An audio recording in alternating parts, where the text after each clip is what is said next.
নমস্কার, আমি ডক্টর সুজিত দাস, একজন সায়েন্টিস্ট হিসাবে ত্রিপুরা স্পেস অ্যাপ্লিকেশন সেন্টারে কর্মরত।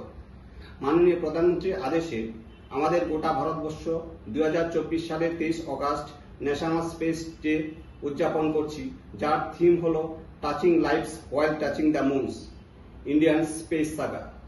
বাংলায় বলা চলে চাঁদ ছুঁয়ে জীবন স্পর্শ করা ভারতের এক মহাকাশ কাহিনী।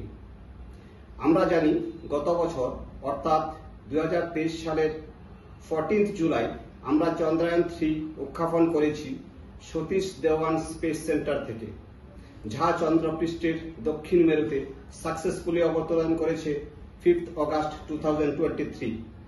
ন্যাশনাল স্পেস ডে এর অঙ্গ হিসাবে পুরো অগাস্ট মাসে আমরা ছোট বড় কিছু প্রোগ্রাম করে চলেছি। ত্রিপুরাতে আমরা স্টেট লেভেল প্রোগ্রাম করেছি 9 অগাস্ট 2024। শুধু তাই নয়, আমরা north eastern regional bases program করেছি গুয়াহাটিতে 16 অগাস্ট 2023।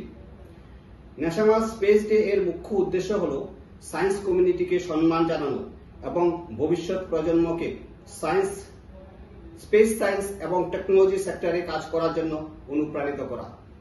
আমি ত্রিপুরা স্পেস অ্যাপ্লিকেশন সেন্টার এবং আমার ব্যক্তিগত পক্ষ থেকে সকল সায়েন্টিফিক কমিউনিটি যারা ডাইরেক্টলি এবং ইনডাইরেক্টলি এই স্পেস ক্রাফট উৎক্ষেপণের কাজে যুক্ত ছিলেন সবাইকে সম্মান জানাই এবং ভবিষ্যৎ প্রজন্মকে এই সেক্টরে বেশি করে কাজ করার জন্য আমি আশা আহ্বান রেখে আমি সবাইকে ধন্যবাদ জানিয়ে শেষ করছি।